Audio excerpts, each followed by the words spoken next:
tema en el mundo que la verdad es que nos tiene bien preocupados porque ha ido creciendo, ha ido increciendo y en aumento, por supuesto, en distintas latitudes, en otras partes. Ya pasó a Occidente y ha ido viajando. Es el ébola. Estuvimos conversando sobre el ébola la semana pasada. Algunas autoridades decían de que no había ningún problema con el ébola, que el ébola no iba a llegar a nuestro país, pero el doctor Enrique París nos dijo que el presidente del Colegio Médico, el infectólogo, dijo que siempre hay que estar alerta. Y ahora hay un médico estadounidense que fue contagiado con ébola en África Occidental y que está en un tratamiento en un hospital en Atlanta, en el sur. Entiendo que le pusieron una vacuna experimental y ha dado resultados. Suero. Claro.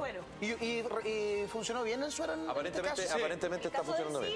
En el caso de la mujer, porque un hombre y una mujer, la mujer no funcionó tan bien, pero esperan que igual se pueda recuperar. Ahora, el principio del suero, básicamente usar suero de convalecientes que han sobrevivido a la enfermedad. Le sacan sangre y ocupan la parte del suero donde están los anticuerpos y eso es lo que inyectan a los enfermos. Es un poco lo que hacen también acá en Chile con los enfermos de anta que han sobrevivido.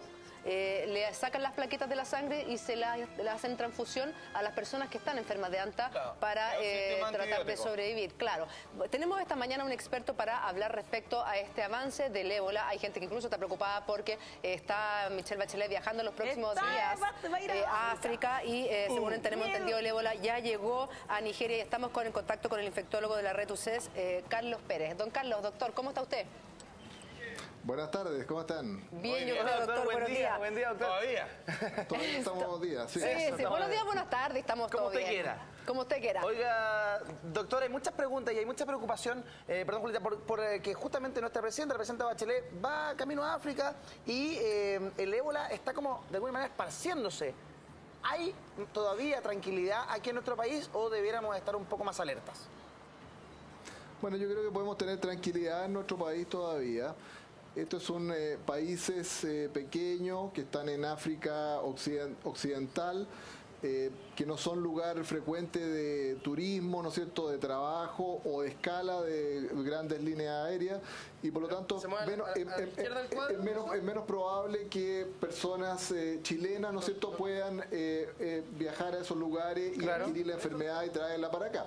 Pero naturalmente hay una preocupación a nivel mundial de la posibilidad de que este virus se expanda a otros lugares del planeta y se propague, por lo tanto hay que seguir tomando estas precauciones. Doctor, pongámonos en el peor de los casos. El ébola llega a Chile.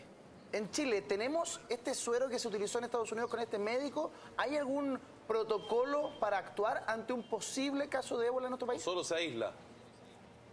No tenemos ese suero en nuestro país. Este suero es bastante difícil de obtener porque piensen ustedes que hay que extraerlo de personas que han sobrevivido a la infección y se puede obtener muy pequeñas cantidades, y lo que se ha utilizado en estas personas en este momento en el médico norteamericano, la enfermera, etcétera, y otras personas.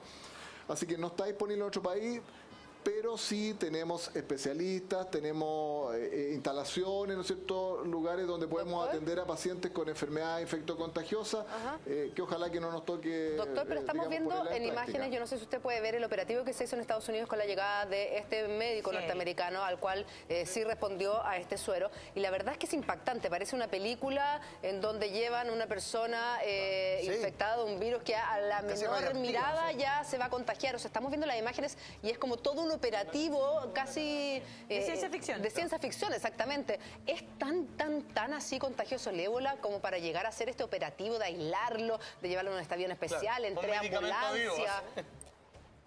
Todos con mascarilla, efectivamente es un virus que es altamente contagioso y que se contagia fundamentalmente por contacto directo con las personas infectadas. Contacto con sus secreciones, ¿no es cierto?, con sus fluidos corporales, con la sangre, y por lo tanto se están tomando estas medidas extremas de protección para las personas que están atendiendo a estos pacientes, porque es una enfermedad que no tiene un tratamiento específico, aparte de este suero que se está utilizando en forma experimental, y tiene una alta mortalidad. Seguramente en el tiempo, así como ha ocurrido con muchas enfermedades infecciosas, se va a ir obteniendo más información para saber realmente qué cosas son de riesgo y cuáles no, pero en este momento a mí me parece totalmente razonable tomar medidas extremas de precaución para evitar contagiar a otras personas, porque imagínense ustedes que aparezcan nuevos casos contagiados localmente en Estados Unidos, sería bastante catastrófico, así que yo estoy de acuerdo con las medidas que se están tomando. Doctor, la presidenta Bachelet los próximos días va a viajar a África, va a estar en Angola, va a estar en Mozambique y en Sudáfrica. Se habla que el viaje es fundamentalmente para comprar gas, combustible para nuestro país. Esos países de África, ¿cuál es la posibilidad cierta que ahí, efectivamente, donde va a ir la presidenta Michelle Bachelet, pueda existir el ébola respecto a la movilidad eventual que pueda haber en los países en África? Porque esto está, como usted decía, en la parte occidental de África.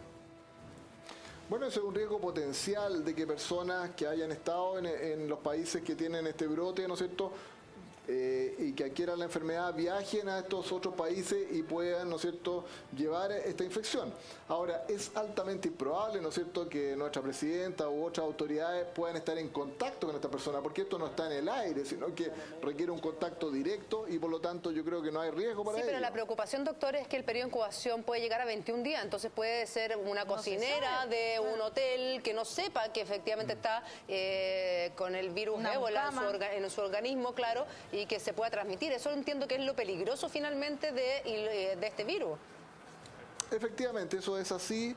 Me imagino que se van a tomar las precauciones con autoridades respecto a las personas que están a cargo de su atención y que no exista el antecedente de viajes recientes a esos lugares. Claro.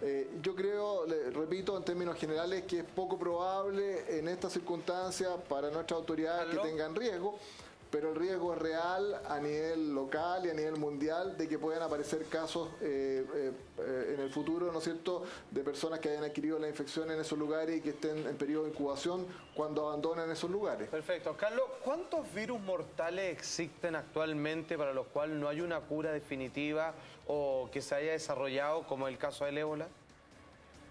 Bueno, existen bastantes virus para los cuales no existe cura específica. Lo que pasa es que afortunadamente muchas infecciones virales son autolimitadas y se mejoran espontáneamente, como muchas infecciones respiratorias, por ejemplo. Claro. Pero, por ejemplo, el caso del virus del VIH, el SIDA, ¿no es cierto? El SIDA que también se originó en África en su momento y que ha matado a muchas personas y que afecta a millones de personas en el mundo. Tenemos en la actualidad un tratamiento, pero es un tratamiento que mantiene controlada la infección y mantiene a las personas en buenas condiciones, pero no cura la infección. Claro. Así, para varios otros virus no tenemos curación. Ahora, lo que pasa es que en este caso se trata de virus que son altamente transmisibles y que en pocos días o semanas pueden llevar a la muerte a las personas. Sí. Y por eso lo preocupante. O sea, el VIH nace en África, pero ahora se puede contagiar en cualquier parte del mundo. ¿Puede pasar eso con el ébola? Así es, se va a mantener en África. Al igual que muchas otras infecciones virales o de otro tipo, ¿no es cierto?, se han originado en los animales, o sea, son lo que se conoce como zoonosis, que han pasado desde los animales al hombre. En este caso, el virus de ébola, ¿no es cierto?, se sabe que lo portan algunas variedades de murciélagos silvestres y que en algún momento pueden haber transmitido esto a los hombres o usando como intermediario también a otros primates no humanos, monos, gorilas, chimpancés, etcétera, y de ahí habría llegado al hombre. En el caso del VIH también fue así, originalmente todo partió en chimpancés, ¿no es cierto?, y que posteriormente pasó al hombre y evolucionó. Doctor, ¿usted cree que esto se podría llegar a expandir a otros continentes y a otros países fuera de África? Se lo pregunto porque hace unos días apareció una chilena que vive precisamente en uno de estos países que está siendo afectado por el ébola, en Liberia, puntualmente, y ella hablaba que estaba desesperada, que lo único que quería era ella con su marido norteamericano salir lo antes posible, daba lo mismo perder todo lo que tenían ahí, llevaba un año viviendo ahí, pero necesitaba salir porque además tenía una guaguita pequeña, que ya no estaba saliendo de la casa, que estaba con medidas, precauciones tremendas, pero aún así se están tomando las medidas, porque yo lo que pienso es que mucha gente debe estar con la misma situación de esta mujer chilena de tratar de salir, y mucha gente puede estar infectada y no tener idea. Bueno, desafortunadamente estos brotes de infecciones como el ébola parten muchas veces en países bastante pobres, en países con pobres condiciones sanitarias, con un sistema de atención de salud bastante limitado, y por lo tanto a veces es bastante difícil controlar esta situación en un comienzo. Yo entiendo que hay también un tema bastante difícil del manejo de los cadáveres, de las personas que han fallecido. Que los han dejado botados en las calles. Y ahí, ¿no es cierto?, también existe un riesgo potencial para las personas de poder adquirir el virus. Ahora, entiendo yo también que hay muchos recursos que está poniendo la Organización Mundial de la Salud para contener, ¿no es cierto?, el brote, para tratar a las personas afectadas y también para desarrollar tratamientos, vacunas, suero, hiperinmune, etcétera. Así que en el fondo aquí lo más importante es hacer la ayuda de la comunidad internacional para contenerlo. Poco probable que localmente pueda esto contenerse porque los recursos son muy limitados en esos países. Doctor, y entonces, ¿por qué la Organización Mundial de la Salud no estaba de acuerdo en que usaran este suero experimental en estas dos personas?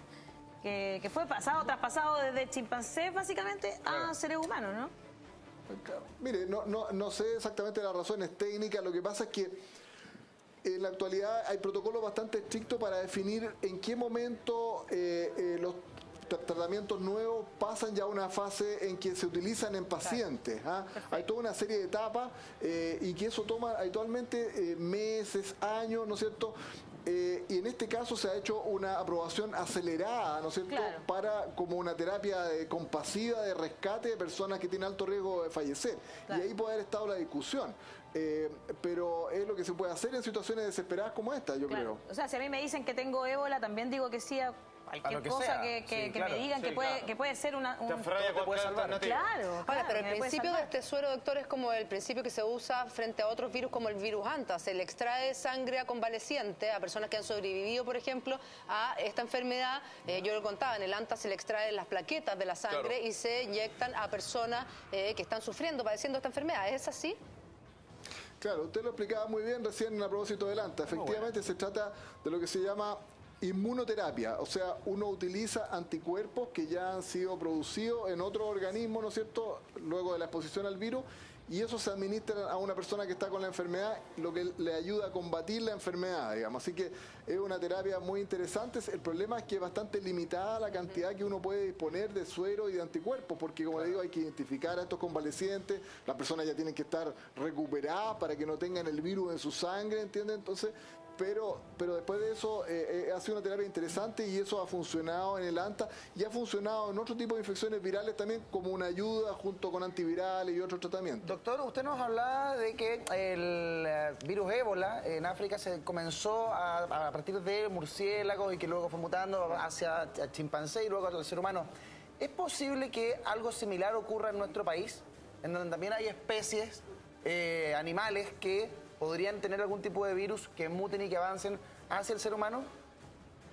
Me parece que es bastante poco probable, hasta el conocimiento que yo tengo, no se ha identificado estos agentes virales en murciélagos silvestres en nuestro país. En nuestro país sí los murciélagos pueden tener otro tipo de virus, por ejemplo el virus de la rabia. Recuerden ustedes, a propósito del caso rabia que tuvimos hace un tiempo, el mismo Anta, hubo bastante información. Los ratones. El murciélago porta el virus de la rabia y puede contagiar a los humanos. Así que hay otros agentes virales, el caso del virus pero Anta, mortales como el ébola. En roedores, etcétera. O sea, nosotros tenemos algunos virus en animales, en la naturaleza, pero hasta donde yo tengo conocimiento e información, no este virus, afortunadamente. Doctor, le puedo hacer una pregunta con respecto al virus ébola. Es como el virus Anta, por ejemplo, que según yo entiendo, si yo con Salfate vamos caminando, respiramos los dos las esporas del Anta, yo desarrollo la enfermedad y Salfate lo bota como un resfrío. ¿El ébola también es así? Hay pacientes que efectivamente incuban este virus, pero su metabolismo, su anticuerpo hacen que no se produzca finalmente.